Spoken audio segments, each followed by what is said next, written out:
Well, welcome everyone who just arrived, and hello again to everyone who's been here since the morning. I'm Galia, Press-Barnathan from the International Relations Department at the Hebrew University, and I'm chairing this very interesting panel on Israel in a globalizing economy, opportunities, and constraints. I'm very happy to chair a panel that's like a Huji panel, Hebrew University panel with three dear colleagues. Our three speakers today are first Dr. Lior Herman, who is an LSE graduate, an expert, a rising star in the field of IPE and the innovative subfield of trade and services, right? Hopefully. Yes, yes. What do you say? Not question mark, sorry. Exclamation mark, yes. Our second speaker will be Professor Alfred Tovias, who is the chair of our department, another distinguished IPE scholar who is an expert on issues related to EU-Mediterranean economic cooperation, very close to my heart, and has written a lot about these topics. And last but not least is Professor Bialer, until last year, a member of my department, and now this distinguished emeritus status that, you know, the legendary. I was Wikipediaing you yesterday. Yeah, Thank you for publicizing. Very impressive. And Professor Bialer is a diplomatic historian, and I'm very happy that you are on this panel because I think you can talk about political economy and international political economy from so many dimensions, and the papers here talk to each other very well, despite the fact that they come from different disciplinary points of view. I wanted to say just before we start that the three papers, first of all, are indirect. This is a real continuation of the previous panel, as at least two of the papers here really discuss the challenges of, you know, effective governance and norm diffusion, and the role of external actors in Israel in the international environment. So they really fit in really well, both with Amichai Magen's paper and with Janice Stein's paper on, you know, global governance. But more specifically to the topic of this panel, I think all three papers really illustrate the, you know, the complexity of different conceptual and practical links between economics and politics in the specific context of Israel. And let me just put on the table like the different cuts I see here before we proceed to the papers.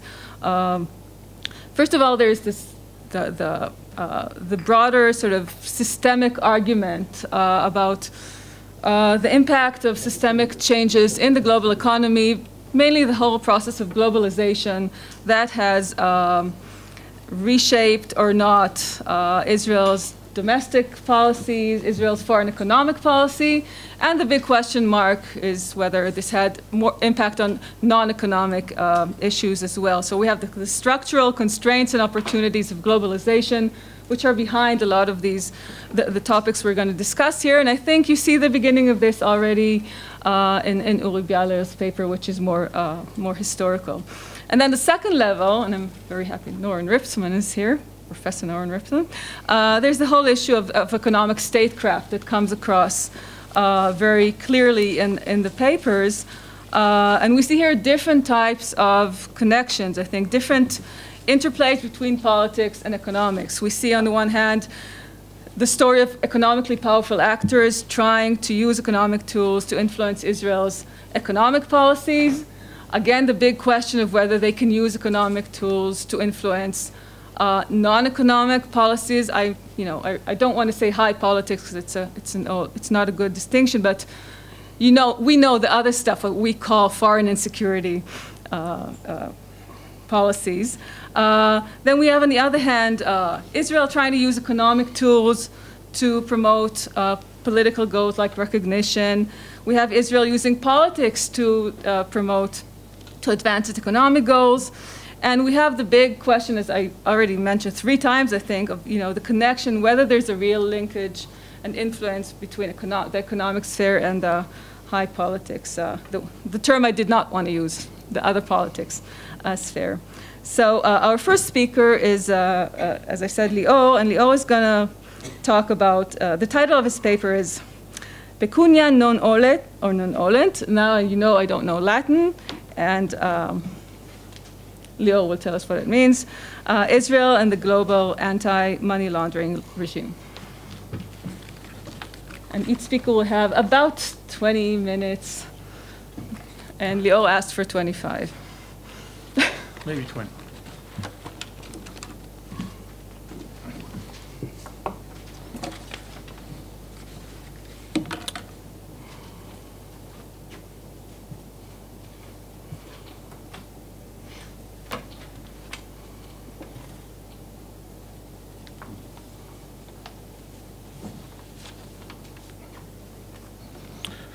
Okay, thank you very much, Galia, and thank you, Avram, for inviting me to participate in this conference. I would also like to thank the Leonard Davis Institute for International Relations for the generous support I received during my postdoc at the Institute. And I'm going to speak today about the dark side of international relations. And this project is very much work in progress, and what I'm presenting today are our initial conclusions and results.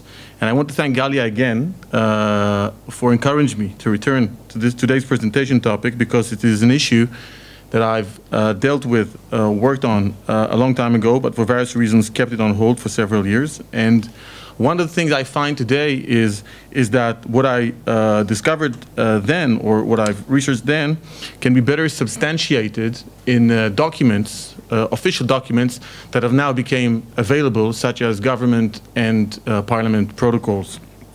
And more on that will probably be in the next few weeks.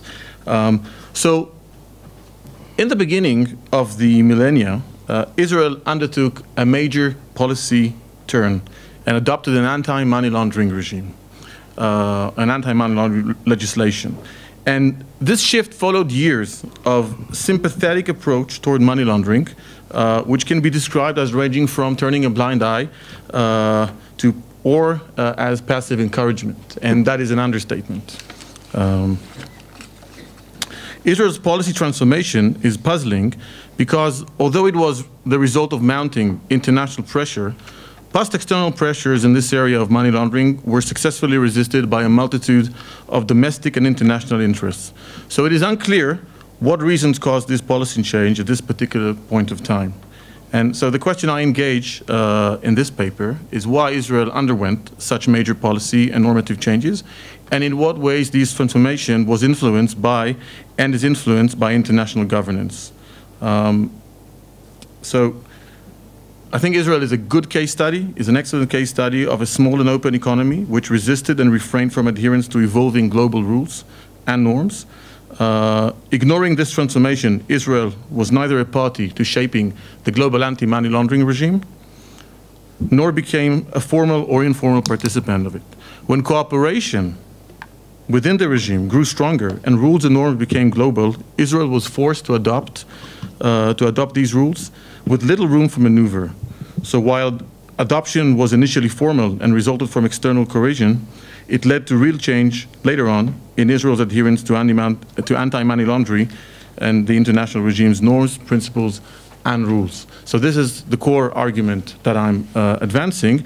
I will first very briefly explain what is money laundering, and then rather than explaining the development of the international money laundering regime, which is actually the focus of my work, I will concentrate on the Israeli case study because this is the topic of our conference. And money laundering is the processing of criminal proceeds to disguise their illegal origin. And criminal activities relating to money laundering are plentiful and include narcotics, human trafficking, prostitution, armed dealing, organized crime, financial frauds, and many more. That is to say that what we usually call black money is not necessarily money laundering. Okay, so if you evade taxation, if you evade paying your taxes, that doesn't necessarily mean that you're money laundering. So usually, money laundering is referred to as a crime of a second derivative. Okay, there's a criminal activity behind it, and then you're trying to launder the proceedings of this activity. And money laundering, crimes that relate to money laundering usually generate major profits, which incentivize their transformation into seemingly legal money and allow the consumption of profits with little risk to the sources of crime. The money laundering process often entails movement of the funds to a territory where chances that it will be noticed are low. It also includes the transformation of the money form. So you take cash money and you transform it into bank deposits, into bonds, and other forms or commodities. And this is why I chose, Galia, to put in the title the Latin phrase Pecunia non olet, which is a nice way to say in Latin, money doesn't stink. And there is a story behind it, by the way, and that is the Roman Emperor Vespasian, I think we call him in Hebrew Vespasianus, who imposed a urine tax on the distribution of urine from public urinals in Rome's sewer system. And the urine that was collected from was then sold as an ingredient for chemical processes, one of them being for laundering and cleaning woolen togas. So in Rome, act as a Roman, and the buyers of those urine of this urine pay the tax. And the story goes that when the emperor's son, someone whom we're very familiar with, Titus, asked his father or complained to his father about the disgusting nature of the tax, his father held a golden coin. Well, this is not really gold, but a golden coin, and asked whether he felt offended by the smell of the money. To which Titus replied, "No." So money laundering is really a global phenomenon. I will not speak more about it unless it will come up later in the Q&A. I will only say that the estimation are that money laundering totals something between 2 to 5%. This is IMF, International Monetary Fund estimations, that it's between 2 to 5% of global GDP. That's quite a lot. If you take the lower estimate, we're speaking about $1.4 trillion in 2011, or $3.5 trillion the same year, if we take the upper estimate. If I again take the lower estimate of $1.4 trillion, that is the size of Australia's GDP. It is 5 times the size of Israel's GDP. So there are many also other consequences to money laundering, but I think one of them, which we always have to remember, that's not only economic consequences. The more money laundering you have, if you cannot keep the criminal activity abroad and just enjoy the fruit of money laundering at home, it means more criminal activity and more societal negative consequences in your own jurisdiction. As I said, the main motivation of my paper, which I'm not talking of today, is really the establishment of an international governance in the area of anti-money laundering. But I want to say a few words in order to put things in context, and that is that there are many reasons for why this regime evolved. Many of them are obvious. Globalization, of course, and particularly globalization of financial markets, is certainly an important reason. We have a global capital market, money flows. It's very difficult for any single state to deal with the issue. Technology, particularly information and communication technologies, facilitate this trend. You top that with bank secrecy laws, and you get a big problem. And the real change occurred in the US in the 1970s, when there has been a growing understanding that the vast majority of money laundering, and we're talking about 60 to 80% of money laundering in the US, are derived from drug trafficking. So when the US declares a war on drugs, it declares a war on money laundering, and then it drafts national legislation. And as the US does in many other instances, once they make it national, they also try to make it international, and they push it through in international organizations all over the place. And the regime begins to develop in the 1970s.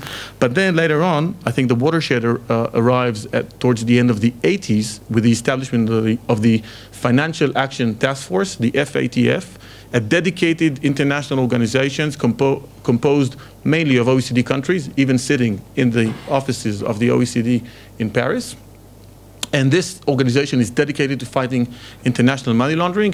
1995, there is the establishment of the Egmont Group, which is a group of financial intelligence units, a domestic, so it's a network of local financial intelligence units, which are centers of intelligence trying to understand and link with their computers where money comes from. So every transaction is recorded and then analyzed, and when things look suspicious, there is an alert coming, and so that was a very important watershed. So moving to Israel, or just before moving to Israel, one of the key issues is that until the end of the 80s, we can look at this international regime or international global governance in the area of anti-money laundering as a regime based on common aversion. That is, we have states, they face a problem, they try to fight the negative consequences of money laundering, they have a common aversion. But later on, so this is a regime that is based on coordination. But when the FATF, the Financial Action Task Force, is established, for a host of reasons, this regime is becoming formal, and from being a regime based on common aversion, it becomes a regime based on common interests. And it becomes a regime based on cooperation. And norms are becoming institutionalized, and so are rules and enforcement mechanisms. So when this regime became formal and started adopting all sorts of mechanisms, then the pressure became stronger in Israel. And so the change in Israel that I'm going to talk of is linked to the change in the international regime. And for many years, Israel has been a paradise for money launderers from all over the world. And the prime reason was that until the year 2000, I think, Nomi, were you in parliament at that time? Until the year 2000, money laundering was not defined as a criminal offense under Israeli legislation. So even in cases where the authorities knew that money is being laundered, so people coming from abroad and laundering money in Israel, it was impossible to criminalize launderers or to seize or to freeze or to confiscate the laundered money or property unless it was possible to prove that the initial crime activity or criminal activity generated under or in Israeli territory. Or to put in the words of one of Israel's police senior officer, which I found in a hearing in the Knesset, Israel is by all means an attractive transit station for placing and layering the proceeds of crime from overseas. The state of Israel is tremendously attractive and unique in terms of its banking investment opportunities, and this is what we at the police have observed. These opportunities ensure rapid withdrawing of the money, maximal liquidity, high interest, meaning high profits, relatively easy management, and minimal risk. You may recall Gregory Leonard, also known, AKA as Tzvi Ben Ari, later on, he changed his name. He immigrated to Israel from the former Soviet Union. He admitted in court that he stole or that he embezzled $48 million from Russian banks.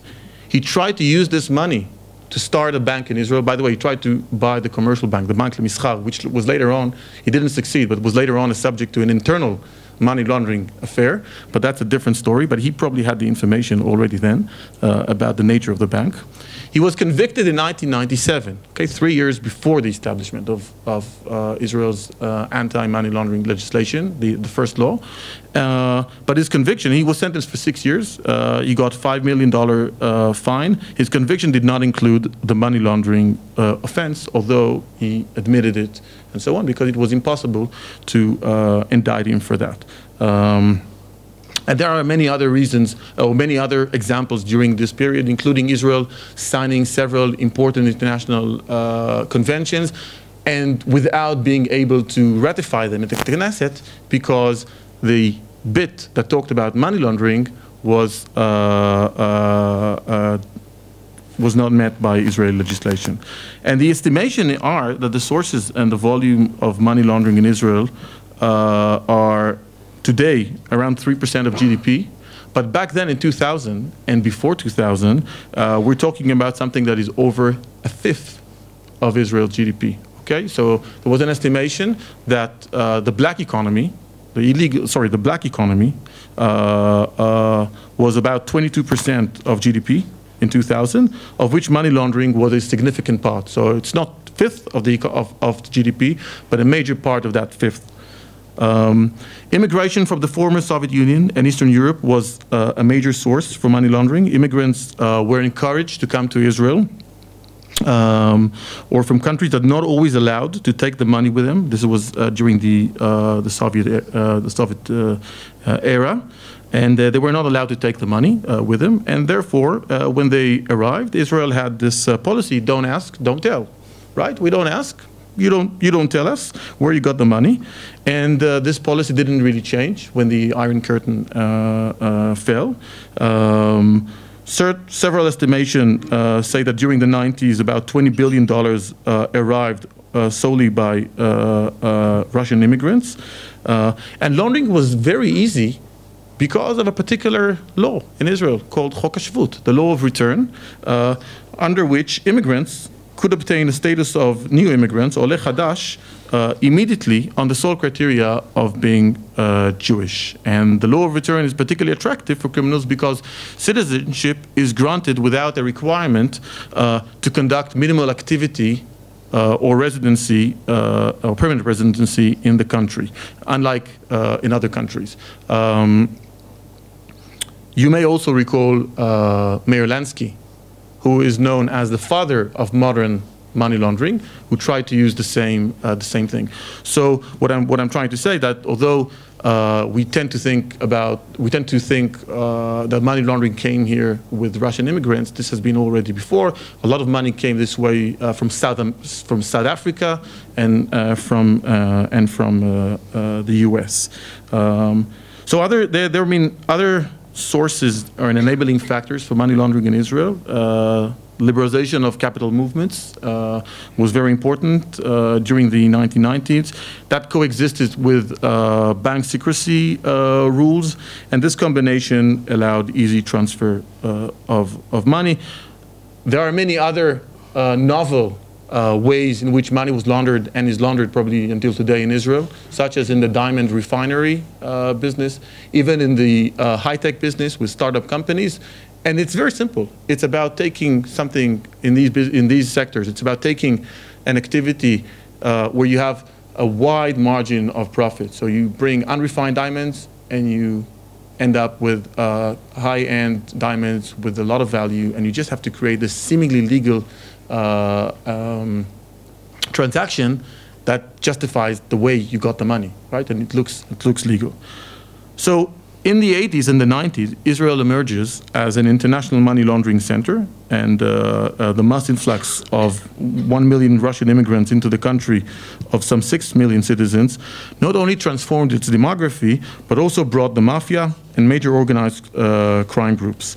And this change was pivotal for two major reasons. First, it altered the enforcement incentive structure at home. So previously, Israel had an incentive, as I said, to turn a blind eye to international money laundering activities because the criminal activities were not conducted in its own territory. It's with only the proceeds of crime that came in, which means more money coming in, good for financial institutions, everyone is happy, we enjoy foreign currency, and exposure to criminal activity is minimal. Once criminals relocated their central criminal activities to Israel, the overall societal utility became negative, with narcotics trade, women trafficking, prostitution, gambling, and many mafia activities on the rise. The second thing that happens was that countries became increasingly at unease with Israel. So Israel was seen as a money laundering center, a shelter for wanted criminals, and a home for international crime groups. The US State Department said the following: every Russian mob figure that the United States was tracking had an Israeli passport. That's in official documents, and there are many other accounts for that. So pressure on Israel to adopt anti-money laundering legislation and adherence to globally accepted norms and rules failed at making a meaningful change in the 1990s. It was exerted in many ways, in different forums, at diplomatic, political, and professional meetings, where Israelis would meet their US, European, and other counterparts. I'm not going to talk about it, but there is a fascinating account of that in a master's thesis done in Beersheba by Oleg Komlik, which is an excellent thesis. At the same time, the domestic incentives and the payoff structure also began to change, as I've already noted. But interestingly, this change was important, but not sufficient for creating a policy turn. So the coalition for fighting money laundering in Israel was starting to form, mainly in government, but there was not enough members to that coalition. So I'm going to run a bit quicker as time progresses here, but it is attempts to create anti-money laundering legislation started already in 1993. It took 7 years to legislate the law. Nothing really substantial happened during most of this period. And the change really happens in 2000. Because in 2000, remember the FATF, the Financial Action Task Force? They had this thing called the 40 recommendations on how to fight anti-money laundering. And at a certain point, they were fed up with certain jurisdictions around the world in central countries, such as Israel, who did not comply. And they said, okay, so now we're creating a blacklist of countries and territories that are non-cooperative in the fight against money laundering. And Israel was put into the list, and surprise, shortly thereafter, August 2000, okay, we're talking about June, I think early, somewhere in the beginning of 2000, August 2000, Israel has a money laundering legislation. The first law is there. This was not enough to create a change because no authority in Israel was established to fight money laundering. There was also secondary legislation which was supposed to be in place but was not. So Israel was put in the blacklist but was not removed. And the change, or the significant change, occurs in 2001 when it is becoming obvious that within a short period of time this blacklist is going to be operative. So it's not only being in a club of bad countries, it's also going to be a club that sanctions are applied upon. So this has, if before, financial institutions in Israel and many other stakeholders, such as real estate developers, stock exchange operators, insurance companies, other insurance intermediaries and banks and so on and forth, had an incentive to keep on money laundering or to turn a blind eye when asking where the money comes from. Now they had a problem because sanctions meant that these financial operators will not be able to deal internationally. And Israel is a small and open economy. It meant that Israeli banks, for example, would not have the possibility of holding what we call correspondence accounts in other banks. These are accounts that facilitate the flow of money and the clearance of money. And so they had to switch. Okay, so it was external pressure that switched them from being in opposition to money laundering into the coalition, willing, not very happily, in favor of a policy change. And that has led to the creation of an anti-money laundering authority and several, I'm finishing in 2 minutes. It's good? Okay.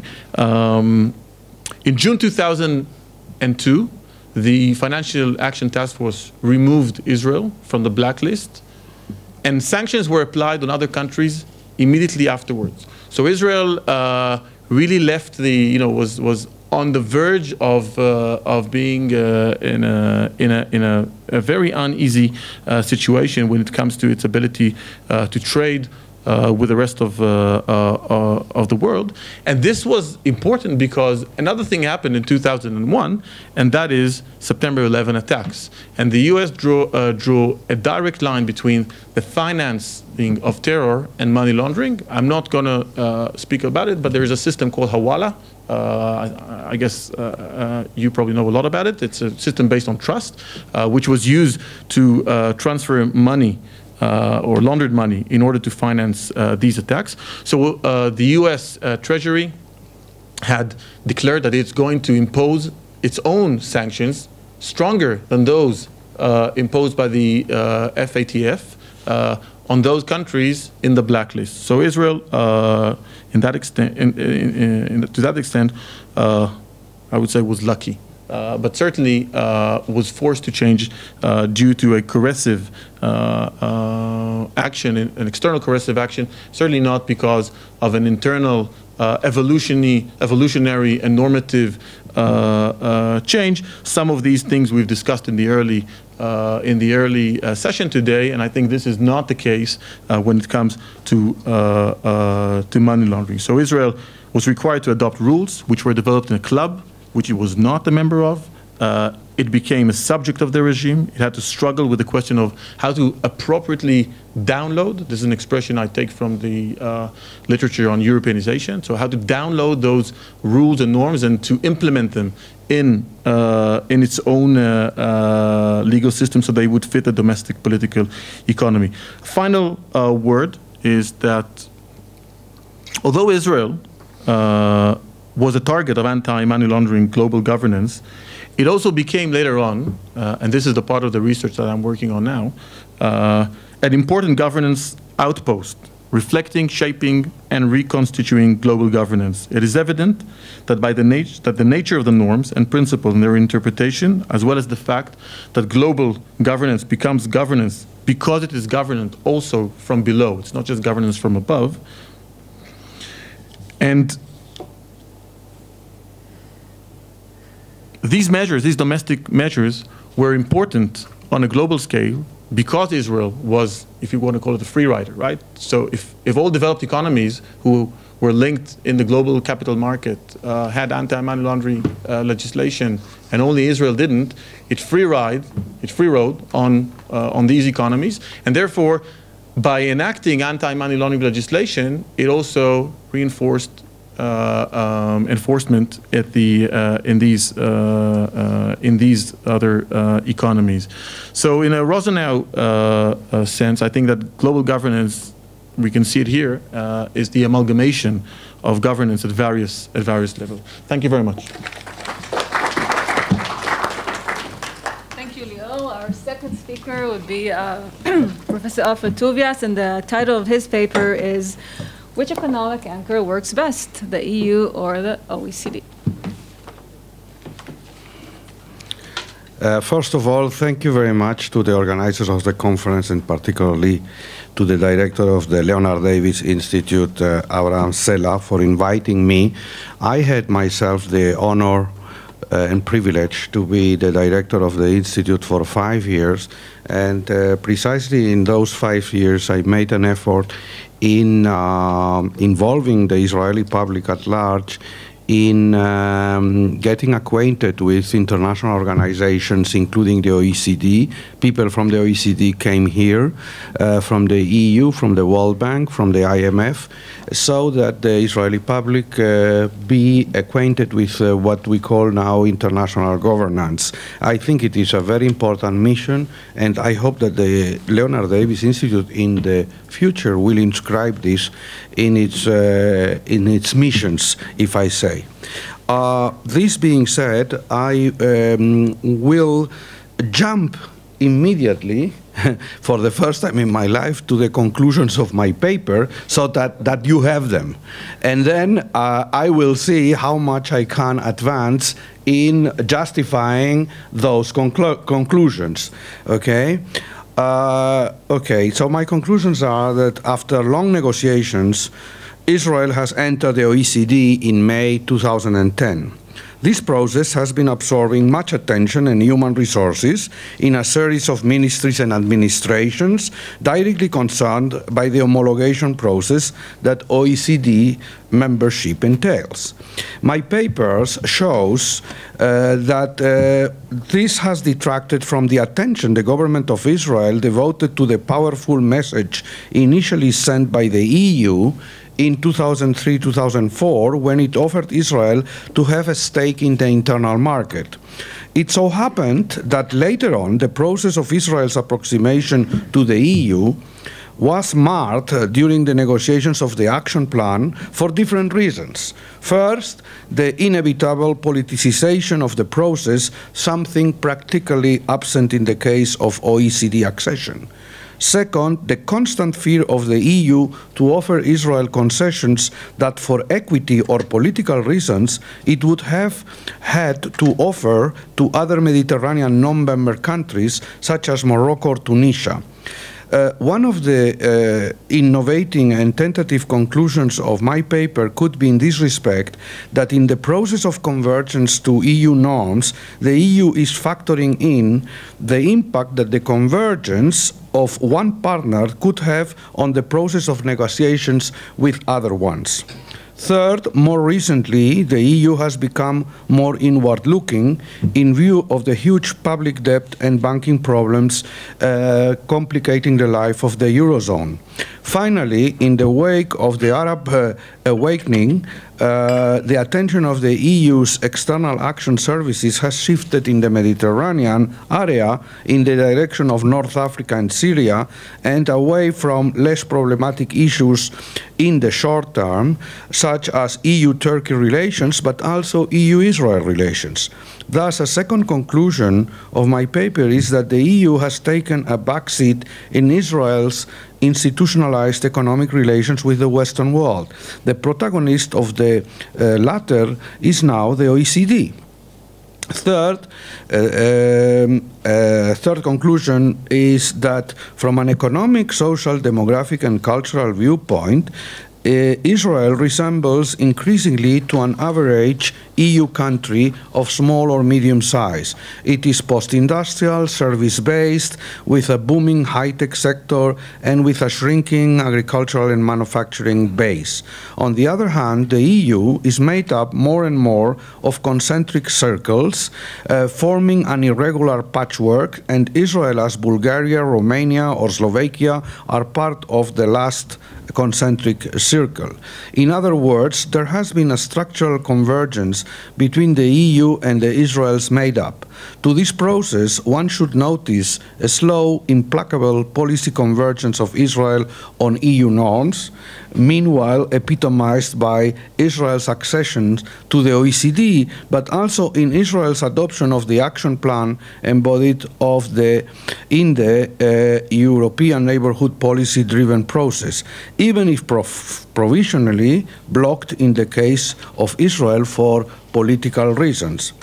The process of convergence of Israel on OECD and EU norms and standards has been itself facilitated by the fact that Europe itself is undergoing over the last 2 decades profound structural changes, increasing notably the amount of overlapping features between the Israeli and European economies and societies. A fourth conclusion is that the incentive of being offered membership in an economic club that is in the OECD, instead than just being declared a close neighbor by the EU, seems to work as an incentive on Israel's civil society and public sector in pushing the latter to proceed with reforms. Everybody knows up to what point the incentive of becoming in the future an EU member and then being part of the EU has worked marvels in most countries of Eastern Europe. Offering to Israel the carrot of being part of something, being part of a club, works as well as for any other country, contradicting what many people tend to say that we are different than other countries. Finally, what is striking is that as citizens of a proud independent country, Israel's economic and political establishment do not like, apparently, to be bullied nor impose supranational rules decided elsewhere. Neither do they like to trade potential economic gains to political concessions. It is basically for these two reasons that EU-Israel relations do not make progress at present. On the other hand, when pressure is applied gently on Israel in the form of OECD recommendations, the civil service, economic organizations, and political bodies seem to react quite positively, the more so because there are no political strings attached. So these are, say, the conclusion of my paper. I could stop here to give more time for debate, but I will telegraphically go over the papers, giving some more background to what I say. If you look at the surface of EU-Israel relations, you see that the glass is half full, half empty.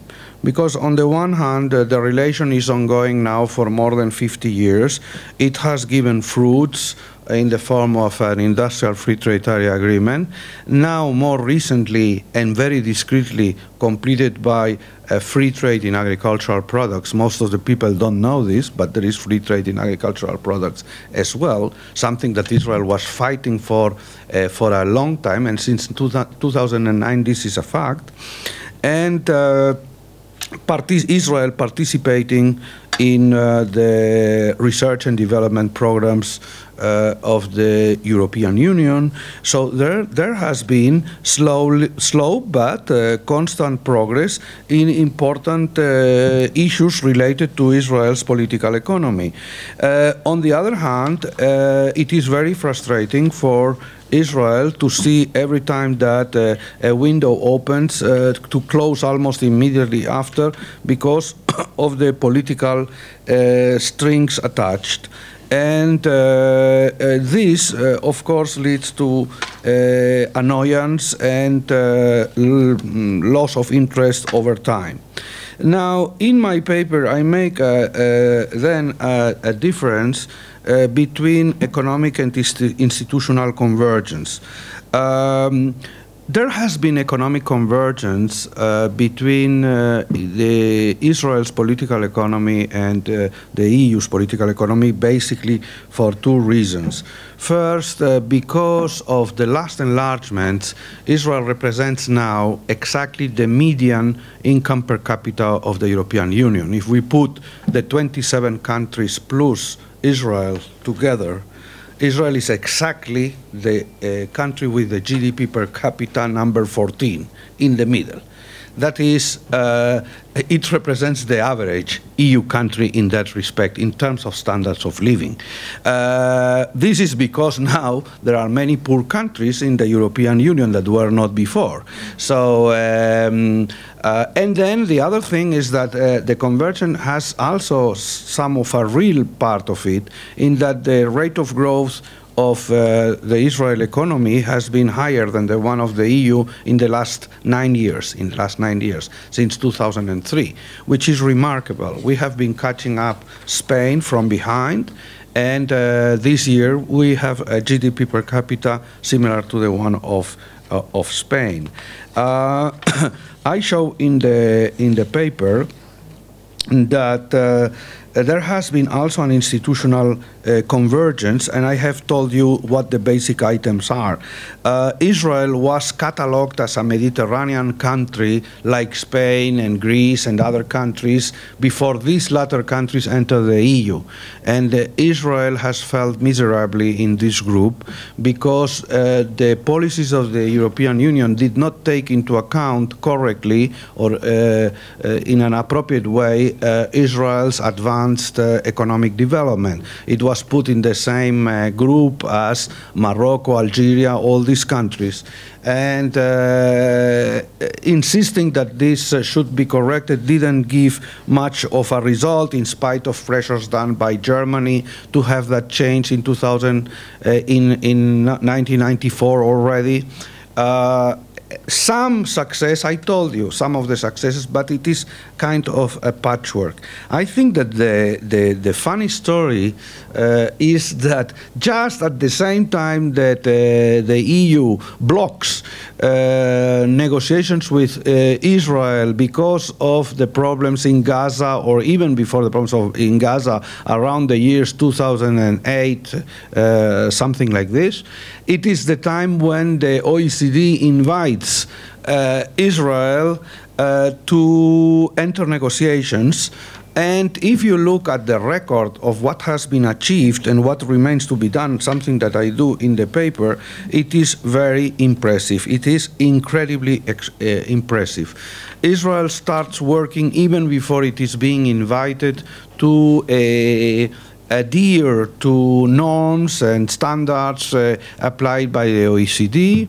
The learning process is a very quick one.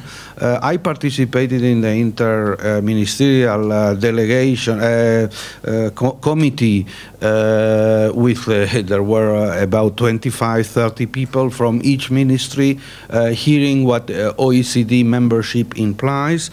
And I saw them working as even before starting the negotiations. It was taken very, very, very seriously, I must say. I was really astonished. I give examples of how this operated. Lior Herman has told some of it concerning money laundering. It had to do with what the OECD and the FATF had been saying. Now, it is important that we mark here that it is the first time in Israel's existence that it is a full member of an international family, of an international economic club or alliance. Israel is not a member of any military alliance, as you know, nor of any supranational economic and political entity such as the EU. Now Israelis are in a position to learn what it is to be part of a group. And this is particularly significant for Israel's civil service. The Israel economy, that's the paradox, has been globalized before its own civil service, which will now have to catch up. This civil service will have now to learn to dialogue with other civil services of OECD member countries and learn how not to confront them, because the Israeli style is always to confront people, to be very aggressive, etc. Now they must hear best practice, benchmarking, peer review are pervading the minds and, of course, the daily jargon of these officials in the government. Being a member of the OECD allows the Israeli public technocracy to lean on the public of Israel or on the politicians as well to do some reforms by arguing that this is what the OECD recommends up there. Okay, so this is also a new phenomenon. Until OECD membership, the only other efficient monitoring mechanism were first the annual meeting of the bilateral US-Israel Joint Economic Development Group, established in 1985 as an outcome of the stabilization plan in the wake of the hyperinflation, if you remember, or the annual reviews of the Israeli economy made under the IMF's Article 4 mandate. And every 4 or 5 years, the WTO operates so-called trade policy reviews as part of Israel's membership in the WTO. Then the World Bank is not a lender of Israel anymore. What is more significant for my paper is that the economic dialogue that had to be part and parcel of Israel-EU relations since the 1995 EMP, Euro-Mediterranean Partnership Agreement, was ratified in 2000, more than a decade ago. This dialogue never took off and was not meant in any way to become an in-depth follow-up of the way Israel was adapting and or adopting the acquis communautaire. And this contrasts with the intrusive monitoring to be expected from Israel's membership in the OECD. In fact, it extends much beyond macroeconomic assessments. It concerns practically all the ministries, including non-economic ones. For example, the Ministry of Education. And take notice, for example, that the Minister of Finance of Israel has already done 4 business visits to the OECD in the last 2 years. Okay, so he becomes attached and addicted to this thing. In terms of the interest displayed by Israeli media since 2010, the OECD is mentioned more often than the IMF or the EU, and certainly much more than the WTO or the World Bank. What is quite intriguing is that only in some particular domains does the OECD impose, literally speaking, its standards. It rather relies on persuasion, what we call in international relations soft law. Apparently, softness works better with Israel than the hard talk applied by the EU. Well, time will tell. I am not sure about what I am saying. This will be tested soon because there is some unfinished business in Israel's romance with the OECD. And I give in the papers a good example that was mentioned by someone before here in the public that said something completely wrong. And this is that Israel was giving a lot of aid to developing countries. This is bunk. Israelis are not willing for the moment to be part of the OECD's prestigious Development Assistance Committee. Admittedly, this is pretty ridiculous because Israel is in the same GDP per capita class than Spain, Portugal, Greece. Spain is since long time a DAC member, and here is where peer pressure will help. In my paper, I give numbers about the ridiculous amounts that Israel is giving in official development assistance, arriving now to about $100 million per year. This is 0.0047% of Israel's GDP. The OECD recommends countries to give between 0.4 and 0.7% of annual GDP. That is, that the effort that Israel should be doing in developing aid should be multiplied at least by 10 times what it's giving. Okay, and I have discovered that the budget director of the finance ministry does not want to hear anything about that for the moment. And I do not hesitate to say from here that this is a shame. This is a shame for a country like us, okay? And I hope that this mechanism of shaming countries will work on Israel, because it's working. For the money laundering, it worked, okay? So naming and shaming is part of the game of international governance, and it works marvelous. I think that if there is a campaign from the OECD saying, what is this that Israel says that it sends rockets to the moon and is the most advanced high-tech country, etc., and then is as stingy as including the help that the municipality of Tel Aviv gives the little money to the Sudanese now as part of this 100 million, as a matter of fact. Okay, so this is included in our official development aid to developing countries. Okay, okay. There are other unfinished business, and we will see money laundering. I mentioned here, and what is striking is that in the Knesset there is an habit now since 2010 that for every law proposal presented, there is a comparison of this proposed law with what has been already legislated in other OECD member countries. Eventually, the person presenting the draft proposal invokes in his report what is currently being done in the OECD on the matter. In the past, this sort of mechanism was done frequently in regards to the EU. So, can we speak about an OECDization of Israel? In the paper, then I go on with the Europeanization. And here I will say a couple of things that are of my own production, as they say. And with this I finish.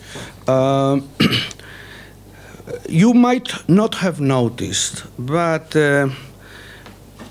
when I speak of a Europeanization of Israel, I am referring to the fact that Israel is becoming more EU-like, but I refer also to the fact that, in fact, there have been changes in the EU that have put it closer in its made-up to what Israel has been since long time. I don't dare to speak of Israelization of the EU because this is pretentious, and I have said this in Europe and got on my head because I said this, but observe at least the two following or the two or three following phenomena. First, the demographic, social, ethnic, religious, and cultural makeup of the EU has come closer to the Israeli model, this due to globalization. First, I note that demographically, a little less than 20% of the resident population in Israel, in its 67 frontiers, is Muslim. On the other hand, 20 years ago, the percentage of Muslims in the population of the EU 15 was around 2%. But this share has been increasing by much higher rate than in Israel. So this is a new fact. I am not saying that the population of Europe will be 20% Muslim in no time, something that I have heard from the President of the State saying that Brussels will become a Muslim city in the future. Never mind, this is a new phenomenon in Europe. There is also conversion in a second sense, in that Israel, because of the immigration of 1 million or almost 1 million persons from the ex-Soviet Union, has become more, in some sense, European. This is coupled with the fact that Europe has become, to the surprise of many, an immigrant society, like Israel was for always. That is, whereas Israel was expulsing population until the First World War and not attracting people, between the two world wars started to attract people from Eastern Europe to Western Europe, but still many people were wandering out. After the Second World War, this starts. It stops with 1973, but it starts again in the 2000s. 4 million immigrants entered Spain in the boom years of the 2000s, as you know, but the same happened in Italy, etc. So what I want to say with all this is that Europe is confronting now problems that never confronted, that Israel has been confronted and has experienced, which is integration of minorities, more or less successful, but integration of minorities, and integration of migrants, etc., etc. And the last point that I want to mention, and I mentioned in the paper, is that the EU, by enlarging to the east and south, has come closer not only geographically to the to Israel, but also in its made-up, in its cultural made-up, because people in Eastern Europe, by and large, understand better this country, this population here, and vice versa, in part because many of the people living here come from there, actually, I mean, or their ancestors come from there. And if you think of the last enlargement, Bulgaria and Romania, every person knowing about Israel's folklore, diet, ways of doing, knows that Bulgaria and Romania have had a disproportionate influence on these things in Israel. And therefore, we are much more mentally closer to the new EU, enlarged EU, than the previous EU. So with this, I am done. Thank you. Thank you.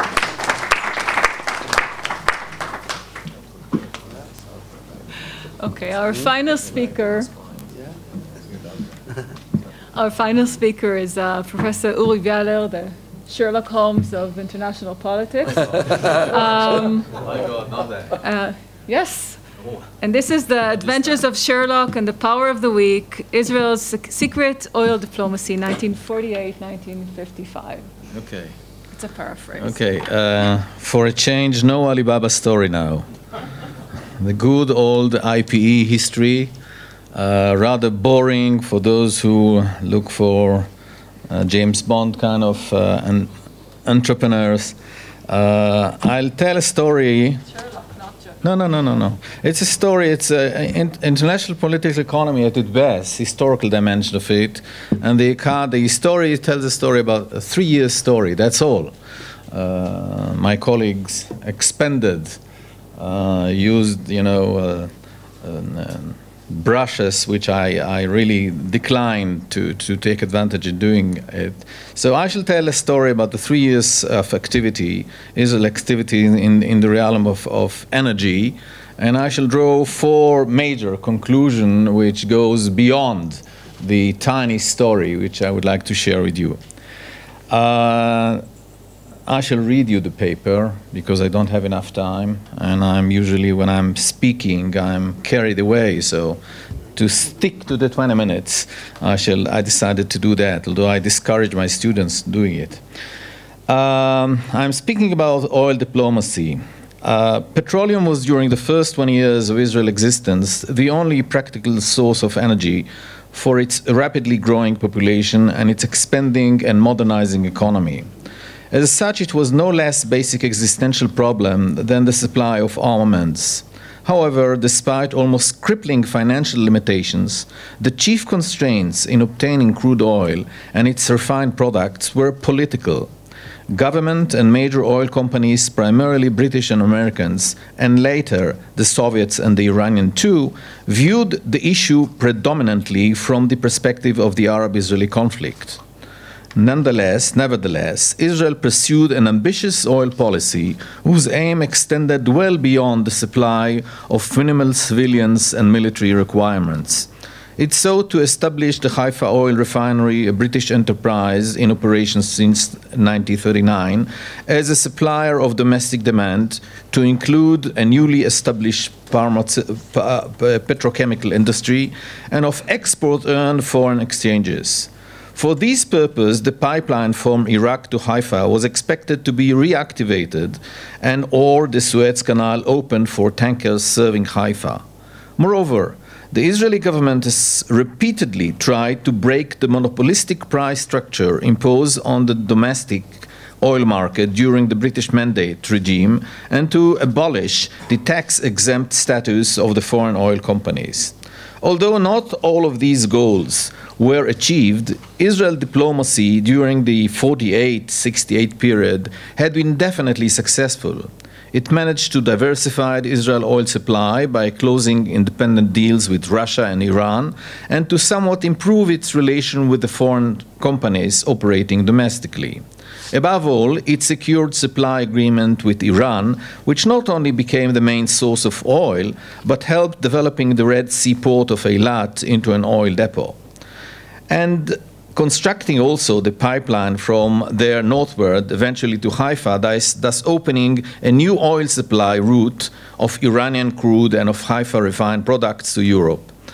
The paper, my paper, aims at providing explanation for these successes of Israel diplomacy, which can justifiably be defined as statecraft in the dark.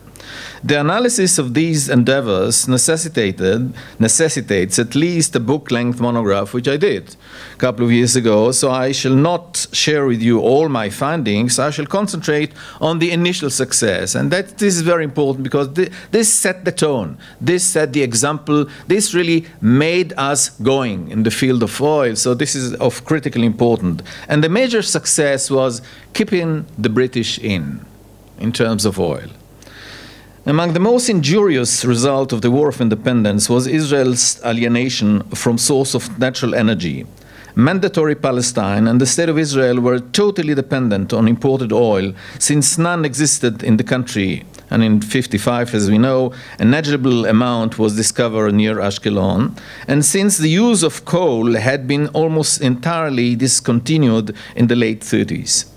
Until the British evacuation of Palestine in 1948, oil for local consumption had been important under unfavorable financial conditions because the British government had granted a near monopoly to 4 oil companies, 2 of them American.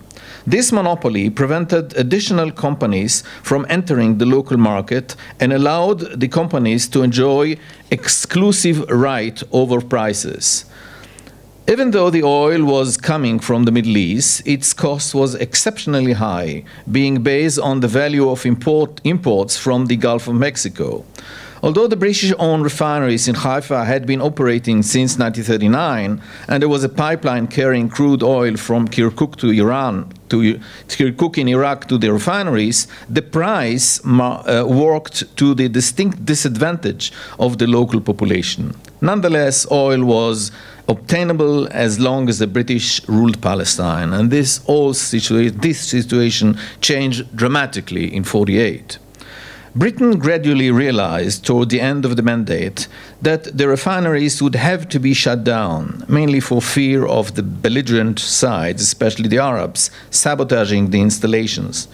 When the outbreak of the hostilities leading to the War of Independence, Iraq halted the passage of oil to Haifa, imperative political consideration contributed to the decision to close the refineries.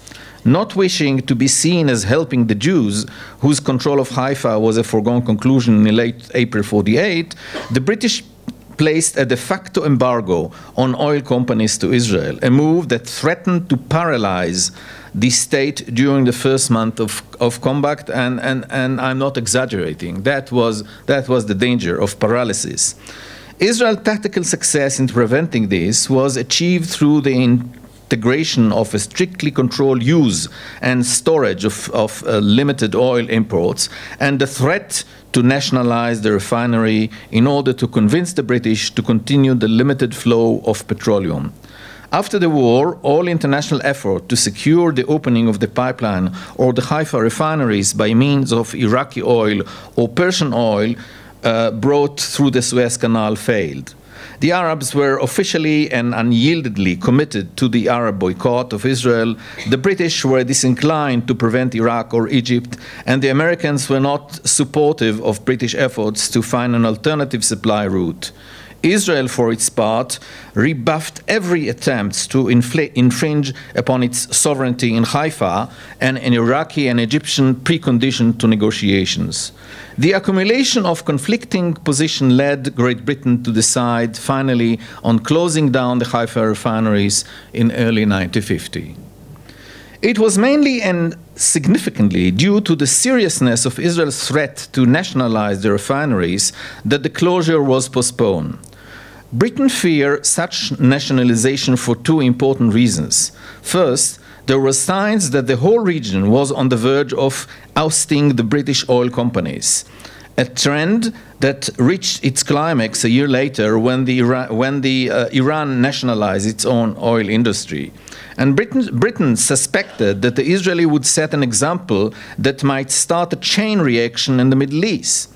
Second, the British realized that the Suez Canal could eventually be used as a passageway for oil supplies to Israel after all. The idea, coded in Israeli documentary as Operation Vasco da Gama, was designed, another exotic thing, I had to do that. Operation Vasco da Gama was designed to bring Persian Gulf oil to Israel via the Cape of Good Hope and then return with empty tankers via the Suez Canal. In retrospect, it seems that the Egyptians either turned a blind eye to the scheme or were unaware of it. Whatever the reason, whatever the case, the operation granted the refineries reprieve, and they continue to process oil whose price justified the circuitous operations.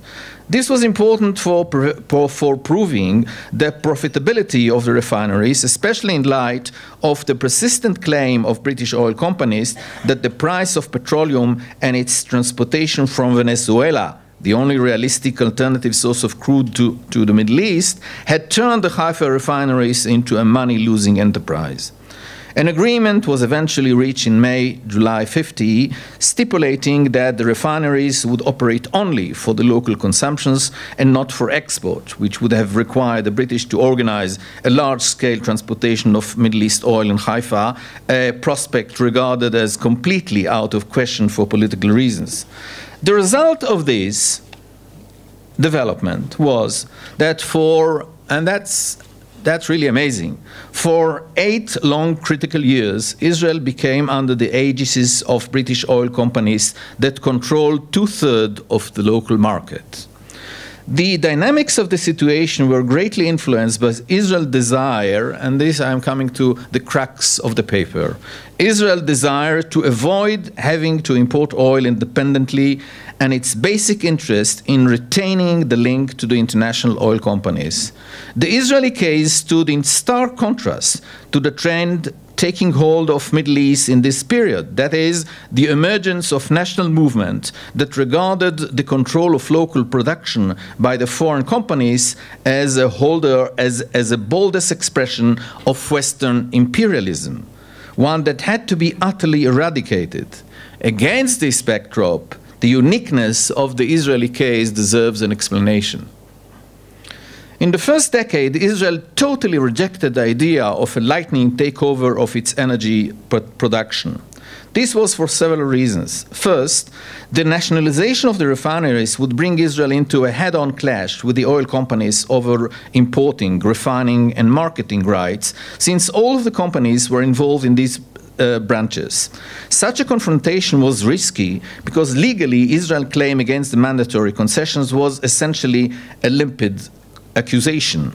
Even if the state were to win in the international court, it would almost certainly be called on to pay high rates of compensation, sums of money that it sorely lacked at that time. Furthermore, the nationalization of the energy market was likely to be regarded as an ominous threat to foreign investors, extant or potential, as well as to investor in energy supplies and oil drilling.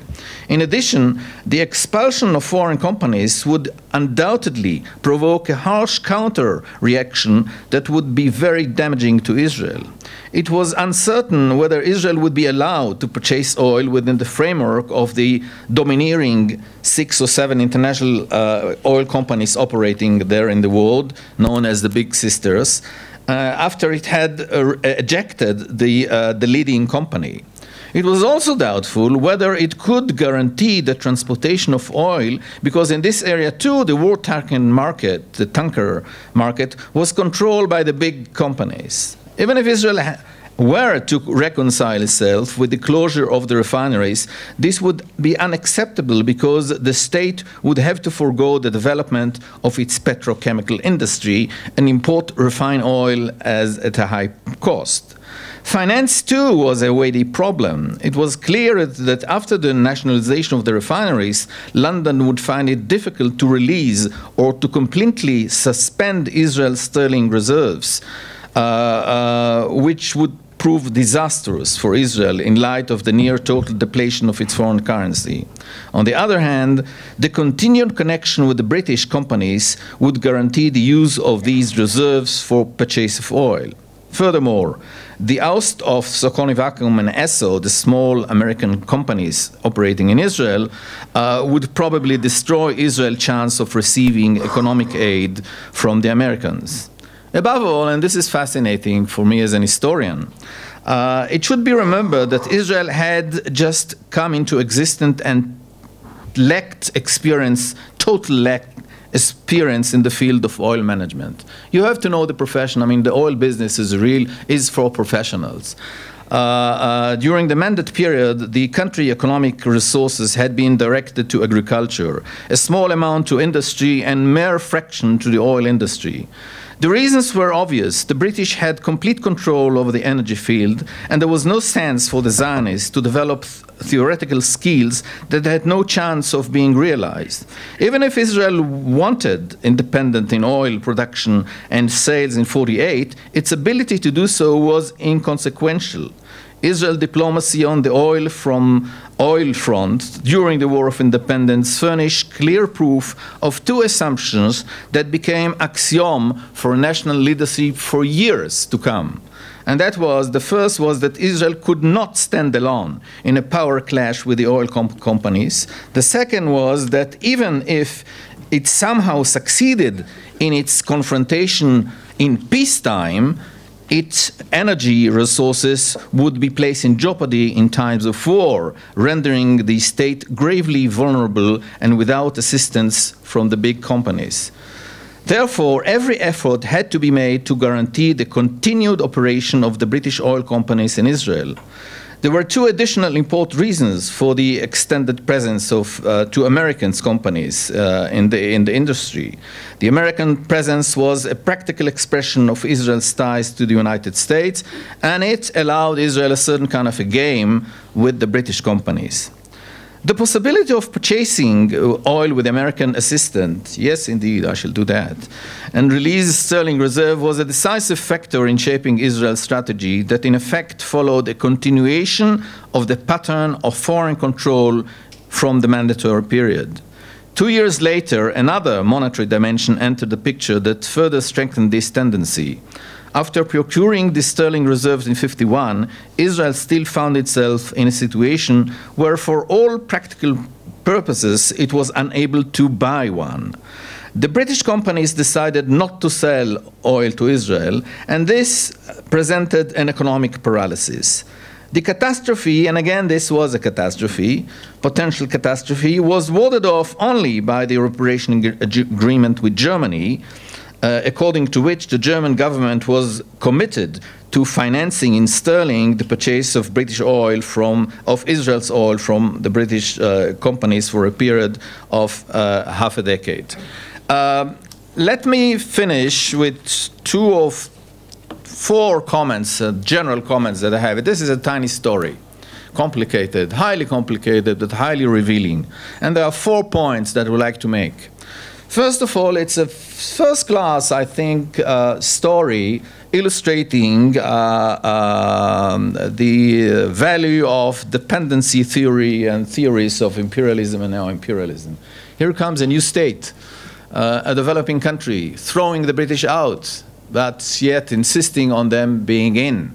For all those who are interested in neo-imperialism, this is a wonderful case study of, I would say, economic neo-imperialism by the British in Israel. And Israel allowed itself. Not only did it allow itself, it forced the British to stay in, something which Ben-Gurion never admitted in his memoirs, neither did Sharet. So that is a fascinating piece of history. The second point relates to an issue which was raised here yesterday, and I think it's bound to be raised later on, of Israel in and out the Middle East. I mean, are we a Middle East country? Are we an out?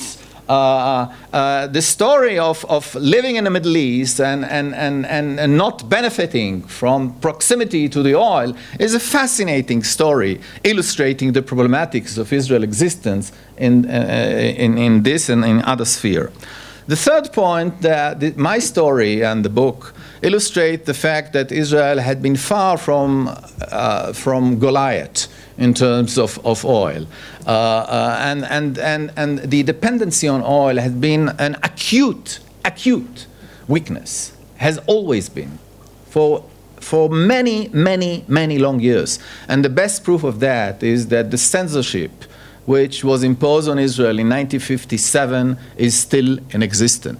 I repeat, censorship on anything to do with oil, which was imposed in Israel in 1957, is still in existence today. Why? Think about that. And finally, my story illustrates the importance of what states don't do rather than what they do.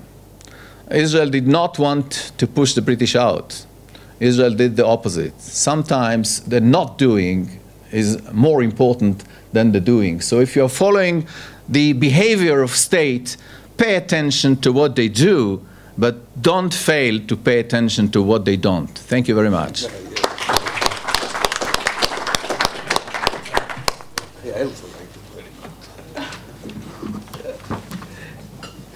Okay, thank you very much for our speakers.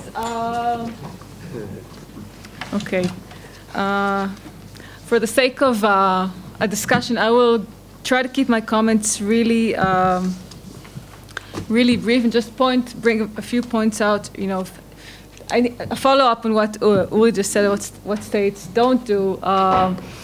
You know, you had your 4 conclusions. I thought you made a very good case of why the rational choice at the time was to keep the British in, and this was probably against the instinct of, you know, nationalistic sentiments and establishing our national identity, and maybe there's a lot to be learned today by socialist ideology. And the socialist. Okay, yeah. Well, in terms of our present leaders balancing rational choice and national or nationalist sentiments. Okay, so just a few brief comments.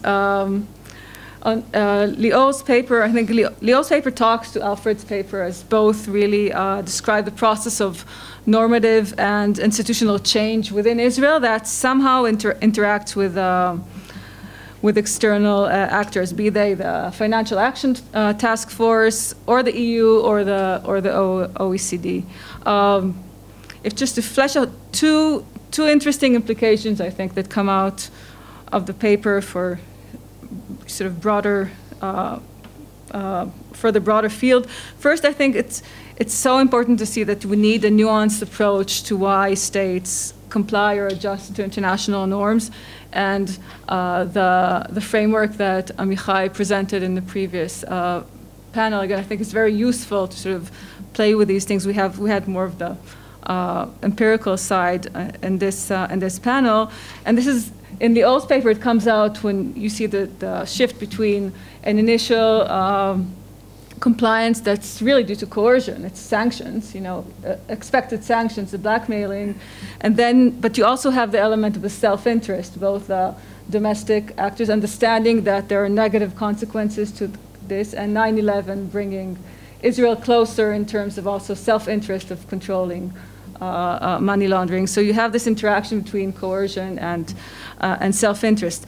The other big issue, and Lior starts with regime theory, the classic regime theory, which is very state-centered and talks about like a unitary state. And what comes out very clearly here and in Alfred's paper and a few of the comments in Amichai's paper before is that you really have at least a 3, if not a 4-level game here, especially if you add the EU in, it's even 5-level games.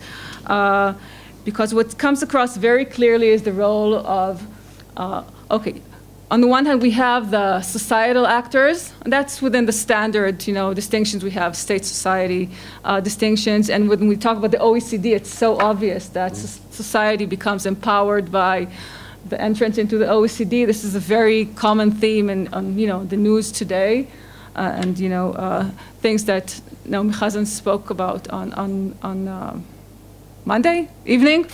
So society becomes an important actor, but beyond that, a very important actor in these stories are bureaucratic offices, civil servants.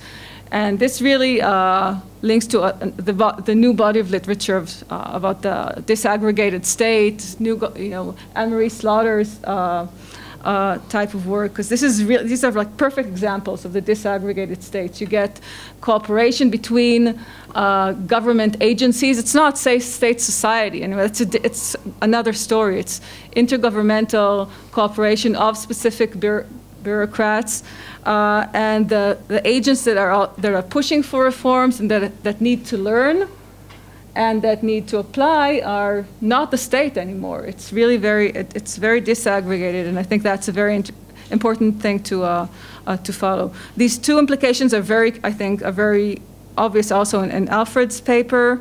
In terms of the coercion versus self-interest, you made very clear that coercion is much more problematic. I think one of the puzzles is that Israel preferred the softer approach of the OECD, which is in the long run much more intrusive than the more bluntly political approach of the EU, which is in fact less intrusive.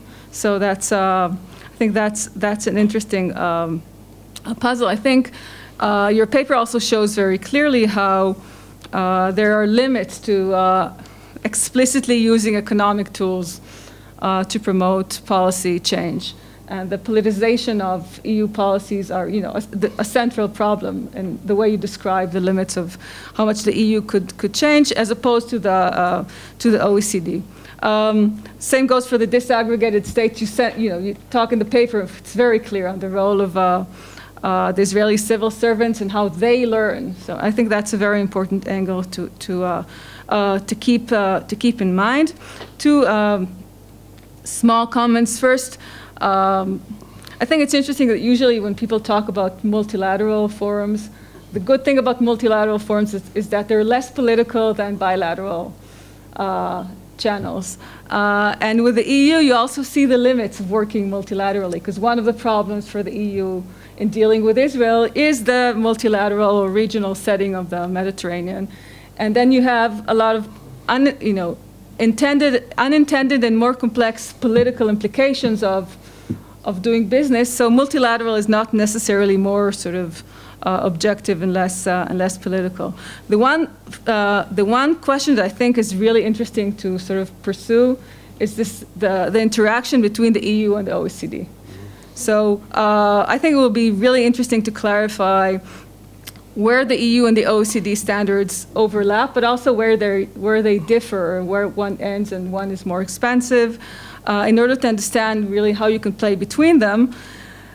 Then I think the interesting question is to look at how the European actors are shifting their arenas, where they want to interact with Israel, from EU to OECD. As you say, it's the same actors. They're just playing in different arenas. How they choose which arena they want to play on, and then the other side of this is, of course, Israel and Israel's choice to push for certain things in different multilateral or bilateral settings. Finally, for Alfred, I was listening to the end of your presentation. I was going back to Alan Doughty's initial comments on Monday night of the early Zionists thinking we are Europe. We are, well, he said Western, we are Europe. And again, you're saying we are Europe, okay? We are European more than, they might be more Israeli than we think, but we are Europe. So I'll skip the other stuff here. And finally, just one comment on Uri's fascinating paper. And Sherlock Holmes was a compliment. I didn't say James Bond because James Bond is fiction, and Sherlock Holmes is careful, tracing of the facts. So, yeah, okay. No, just in case I was misunderstood here. But again, for me, most of my comments are about the other two stories you didn't hear that are in the paper that have to do with Israeli interaction with Iran and how Iran becomes Israel's major oil supplier. So you can read the paper or the book. Book is better, right? Yes, book, yeah. I think, again, for me, the interesting, as I started this panel with the interaction between economics and politics, you see the shifts there. It's really interesting how in the beginning, Israel is using economic tools, really, to try to get the Iranians to recognize Israel in the early part of the story. Then the economic interest becomes a central one, and politics and everything is mobilized in order to really provide for this economic interest. Then if we move on to the part you're not talking about, and I've written about myself, after 79, Israel is trying, on the one hand, to decouple economics from politics by basically, trying to expand its economic interaction with the Arab world after the peace with Egypt, and to decouple it from the other, thorny issues of the Palestinians. And that has limited success as well. Then if we move on to post-Madrid, Israel is trying to recouple economics and politics again by trying to use economic tools in order to get itself into the Arab world, the Casablanca Conference, to give substance to peace with Egypt and with Jordan. And that doesn't work that well either, because, and here we have the opposite side of the power of the weak. We have the problem of the strong actors, because Israel, not on the oil field, is considered much more powerful. It is much more political. It's much more problematic for Arab states to cooperate with us economically. So this was just to show that this interplay between economics and politics is really very complex. And I think the power of the week is you know, one story here. So we'll open this to questions. We started 10 minutes late. Can we finish at exactly 10 minutes late? I'm looking at the director. Yeah, okay. Okay, we'll collect quick questions. We'll do the impossible 3-minute answers. And some of you will go to eat, and some of us will go to teach. Okay, we'll start here. Amichai. So, 3 really fascinating papers that I think flesh out some of the kind of more theoretical discussions we had in the last panel, with really nice empirical insights, historical insights into the interaction of politics, domestic politics and economics with constraints and the shaping forces in the international system. So I enjoyed all 3 presentations. Since our time is so short, I just want to suggest a couple of ideas for Alfred going forward. You know, so first of all, the opening of the OECD membership window for Israel in 2007, 2010, it both sort of shifted Israeli political and bureaucratic attention away from the EU, right, towards a new aspiration group. And it meant that the EU was no longer this kind of only game in town that we were looking at as an international club. And there are several reasons why the OECD is such a, you know, if this club didn't exist, we would have to invent it, right, from an Israeli point of view. The first is that this club includes not only the Europeans, but includes the Americans, the Canadians, the Japanese, everybody that we want to be like and we want to be loved by, okay? And there isn't that overt European club with all the Europeanness and the European baggage that comes with Israeli-European relations.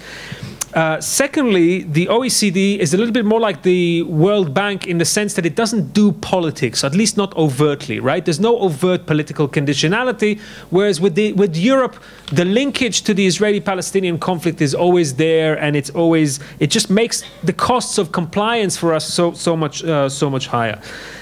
Thirdly, and I may be totally wrong about this, but you're in a much better position to find out, it seems to me, though, that the OECD standards on environment, on labor, are a little bit looser because of the American and Canadian involvement than the European kind of hardcore, which bodes well for Israeli neoliberal economic elites. So it's more comfortable for us, again, in terms of the kind of neoliberal ideology of this country in the last 10, 15 years, to be part of the OECD and not part of Europe. Fourthly, full Israeli membership increases the sense of legitimacy and fairness. There's no doubt that the fact that we don't qualify as a European state, you know, we don't fulfill the Europeanness requirement of Article 49 of the Treaty of Rome, whereas we're seen as, you know, equal members in the OECD, changes everything in terms of our perception of legitimacy and fairness. Finally, this is a new relationship for Israel. Israeli politicians and bureaucrats have not had time to study the OECD, so they haven't developed the kind of suspicions and prejudices about the OECD that we've had for decades with the European Union. In a way, this is a case of ignorance is bliss. It's also a case of a great bureaucratic coup, because, as you say, what the OECD does is to create another layer of, a very thick layer of governance above the state that allows Israeli bureaucrats to bypass our rather simple, if you'll forgive me, political elite in Israel, and to really tie the hands of that political elite by going around them to a very thick, determinant set of standards that the Israeli bureaucracy is interested in implementing in the country. So those are some comments for you.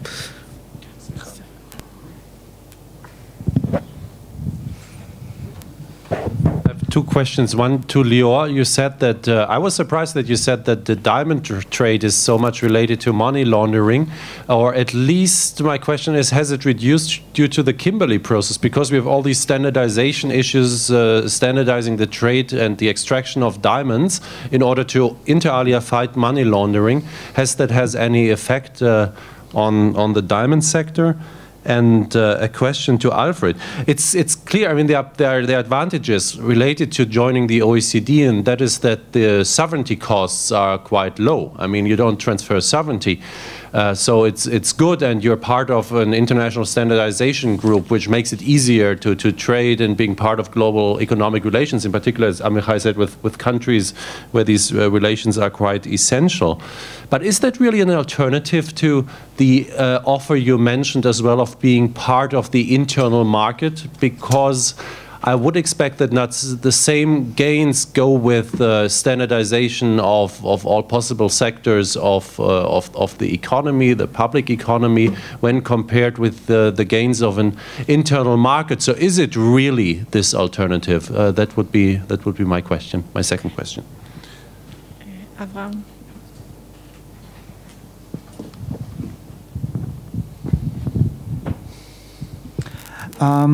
My question goes in the direction of asking what makes Israel susceptible to this process of adaptation and adjustment to new norms. Is it only a matter of pressure or persuasion? In other words, what are the basic conditions that allow Israel, and maybe even more than allows Israel, force Israel to accept these norms, either because of its democratic political system, high level of institutionalization, its relatively developed system of law enforcement or law and order, and so on and so forth. And the reason why I'm interested in this is because I think by expanding the question to not only Israel but to other countries and ask the question how they were doing with such norms and pressures from the international political economy or economic system, how they were doing and why they were not that willing or capable of adjusting to the new or the international norms. Because obviously both EU and OECD have tried to do it with many other countries, including countries in our region, and were not that successful. So basically, to return to the beginning, what makes the process successful or more successful than in other cases? Okay. And with this, we will maybe make some contribution to put Israel in rather comparative perspective as this conference attempts. Okay. Okay. Norin and Ron, and then you get 2 minutes. Well, I'd also like to commend all three panelists for presenting very stimulating papers that managed to keep me awake despite the fact that I'm very heavily jet-lagged. I'm going to follow up a two-part question to Lior. In fact, in some respects very similar to Abraham's question, inspired by some of the comments by Alfred and by Amichai, who I've not yet met. Is Israel an atypical case, first of all? And this is what Abraham's asking as well, but is Israel an atypical case in that I can see a variety of reasons, like Abraham was suggesting, why Israel might be. I mean, as you mentioned, it's a small country, it's very heavily dependent on global markets, on access to global markets. It also has global pressures for things that it feels it cannot actually budge, and therefore it has every incentive to budge on what it feels it can budge on. And so there are a variety of reasons for thinking that Israel might be an atypical case, and that's something I'd like to hear a little bit about. At the same time, is the money laundering regime, is that an atypical regime from Israel's point of view as well? And there are reasons to suggest that because, and this inspired by Alfred's paper, but there are reasons to suggest that because it doesn't touch upon security, sovereignty, or territory, that in fact this is the type of regime that Israel can actually bend to, whereas other regimes might not. And so therefore this may not be a typical regime from the Israeli point of view either. So if you can address those questions, I'd appreciate that.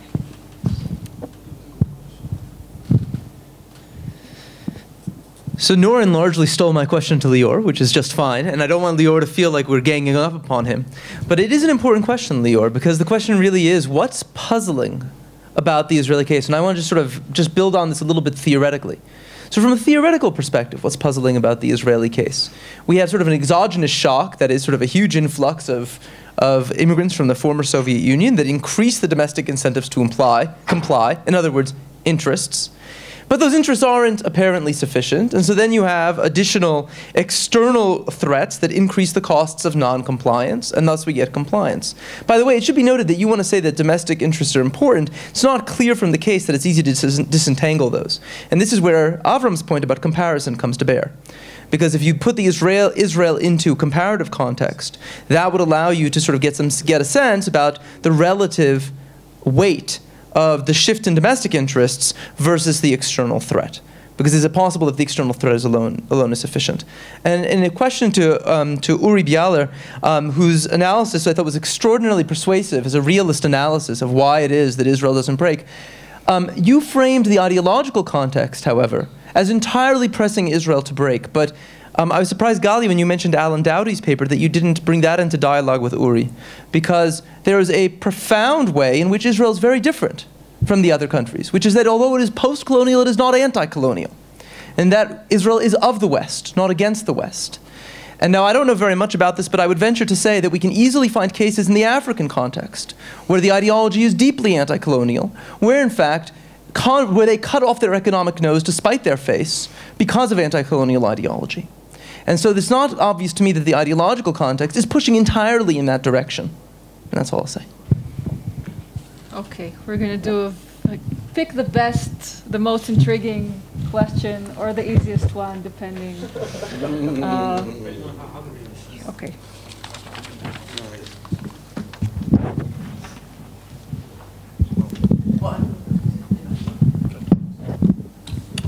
So thank you very much for the questions. And Galia, I mean, I fully agree with you. I mean, I think this is really a question of you know several. No, but it's a question of several layers. You know, it's a multi-layer game, and in that sense, it speaks with the it's kind of it's a reaction on a theoretical basis to the literature on international on international regimes, which to some extent international governance, which is an extension, global governance theory is an extension of that, has already put forward.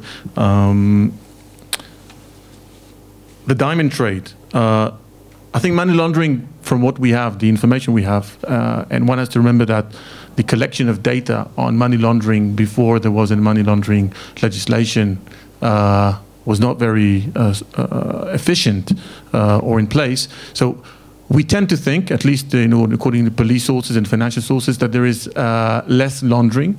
I'm not sure whether the Kimberley process actually did anything in that regard, but interestingly, in the OECD case, the Kimberley process was very instrumental, and I can recall at least one case when Israel joined one of the OECD committees as an observer, the Committee on Multinational Enterprises and International Investment, that the Kimberley process was brought in, and a certain Israeli company that uses diamonds for cutting had to stop its usage of blood diamonds because of that. Basic conditions that allow or force. I think that you've mentioned many of them. Issues of democracy, global integration in the politically also, but certainly economically are important. That boils down to the issue of dependency and sensitivity of a state, how much you're dependent and sensitive. And in the Israeli case, is a case of a country that doesn't have many alternatives. I mean, and this is an explanatory factor for many things related to Israel. We don't have many alternatives. So I'm not sure Israel is an atypical case. I need to think a little more about it, but I certainly don't think the anti-money laundering regime is that case, because the sanctions, both the international sanctions and those specifically that were about to be imposed by the U.S. and also later on by the European Union, I think they infringe sovereignty. They significantly hamper Israel's possibility to conduct any meaningful economic transactions with the world. And this has been also the case of several other economies, bringing me into the issue of the offshore economies.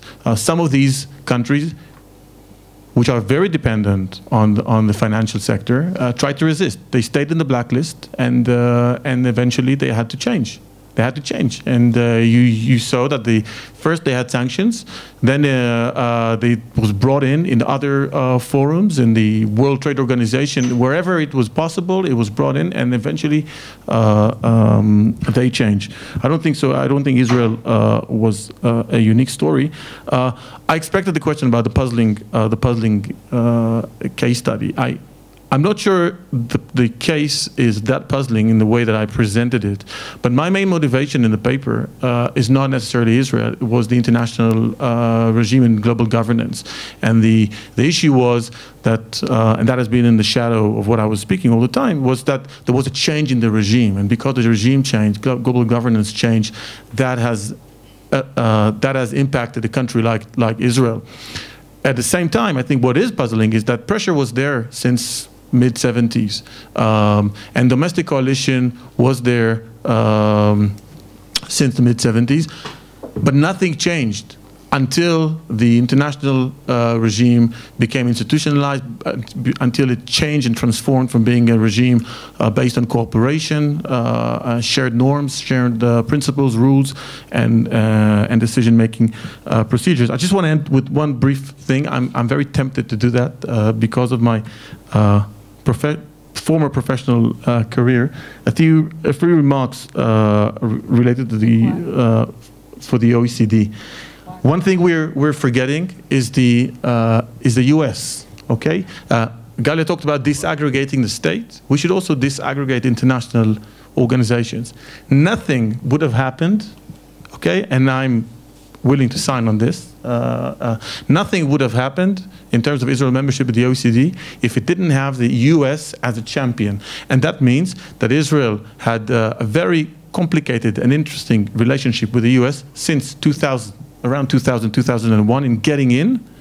And the US also exerted its prize from Israel bilaterally in this account. So it's about also disaggregating international organizations. It's about Israel going to the Congress and having a legislation in the Congress that no other country will join the OECD, that America would not support any other country joining the OECD if Israel is not part of it. And that has been part of the Israeli move. I will not say other things because Galia asked, but the context is important, the window of opportunity, and okay, I'll end here. Excellent, because it goes with what I was going to start answering to Stefan, then to Amichai, and then a comment on what Galia said. First of all, my answer to Stefan, whether it is an alternative, no, it is not. It does not detract, neither. The OECD membership, in my view, does not detract from Israel pursuing integration into the EU. It happens that politically now, on the one hand, there is a freeze in relations with the EU, nothing to do with the OECD, and then there is this window of opportunity, and so you push open doors. It's a matter of opportunism.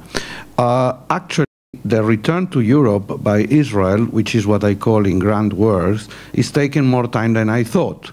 The memory of the Holocaust, the memory of all these things is very profound in this country, and it will take time in this country until they will realize over here, that this is the only regional option really open in the medium and long run. But this is what I think. So it doesn't detract at all on the way we must, in my view, pursue. Now I have news for Amichai that he will not like, which which is that I observe that there were many countries that entered first the OECD and then the EU. It was a strategy. It was a strategy of slowly converging into the EU. That was what Spain, Greece, Portugal, all the countries of Southern Europe did, also Turkey, and many of the Eastern European countries. And I think that this is the way to go, and this is what Stanley Fischer had in mind without saying it when he wanted Israel to be in the OECD, because in the end, the objective is the EU.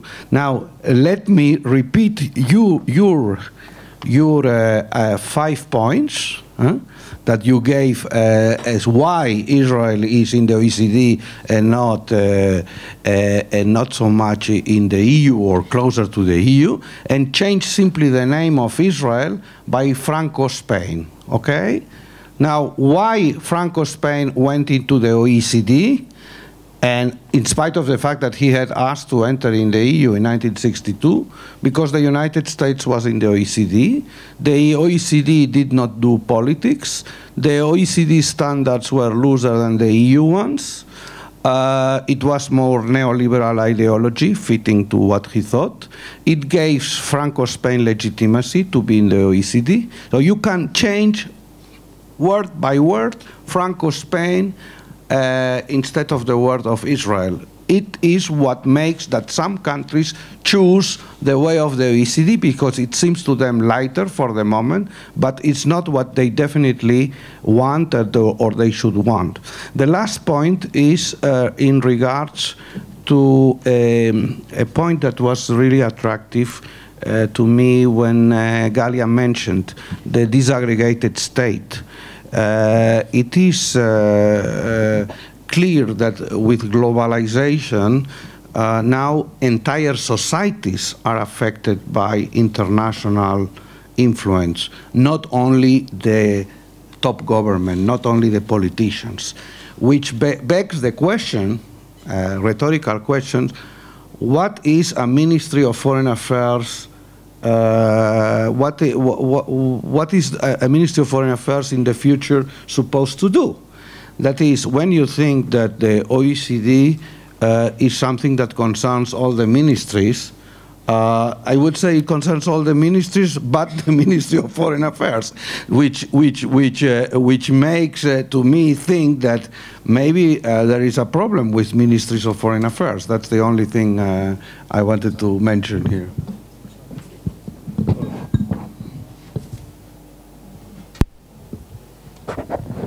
I'll be very short since I've been asked only one question. But I take the liberty of saying something about Lior's paper and perhaps about Alfred. The issue, the broad issue that you are raising, started up in effect in our history during the pre-state period and immediately after the state, because one of the basic aims of the Zionist movement has always been to attract Jewish money.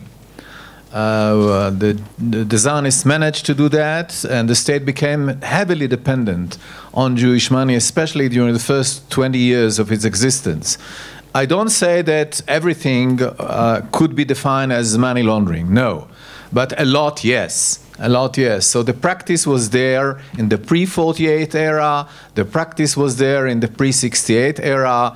And I've been working on that, on a book which I shall not entitle The Money of the Jews, but that's the topic of attracting Jewish money. So a lot of you know, what you're saying about the 90s and 2000s were there long before. It's a tradition.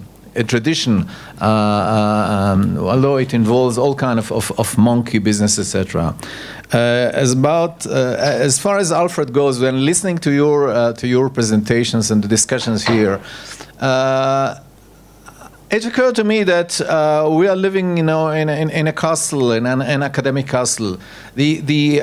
Our politicians, the Knesset, are totally ignorant about many things, wonderful things that have been spread here. And I think the Davis Institute, the Hebrew University and other should take a lot of care in disseminating this wisdom because we have been stuck in the Arab-Israeli conflict, in war, in territory, as you rightly say. That's the burden, that's the burning subject. But so much happens in the outside world, which we became part of, and our politicians are totally ignorant, and something should be done to enlighten them. Speaking about Israel as an atypical case of developing countries, so to speak, were Israel an anti-colonialist power? Not at all. Not at all. I should go further to Herzl. And if you know the story of Herzl, Herzl published a book called Alt-Neuland. Well, Alt-Neuland was the climax of a process of creating independent new state in the world. That was the book. The diplomacy was really put forward the idea of dependency. Because what Herzl wanted was the support of others, the dependency on others, the wish to become a colony up to a certain point when independence comes. So that's basically Zionism. Basically Zionism. One should be aware of the fact that the idea of becoming independent came very late in the story. Very late in the story, not well before, after the Second World War. Did Ben-Gurion and the other really speak about independence in realistic terms? So it came very late. When they became independent, they did not join the anti-colonialist movement. Although supporting non-alignment, Israel non-alignment was different than Nasser's non-alignment, than Tito's non-alignment, and then the Ho Chi Minh's non-alignment. That was a different kind of utilitarian scheme which they adopted at the time. So Israel was definitely a unique. When I'm using the term ideology, and I gave the wrong impression perhaps, and I'm sorry about that, I mean the fetish of independence. I mean the new state, everything new after 2,000 years. We are controlling our holidays. We are controlling our territory. We are controlling everything. We should control oil, which we did not. This is why Ben-Gurion declined to raise the issue. This is another reason why even Mapam leaders, who were supposed to carry the flag, did not wave that flag of independence in the energy sphere, which makes the story extremely interesting. I want to thank the three of you very much, and I want to thank you for your patience, and any indigestion problems are on me. Thank you very much.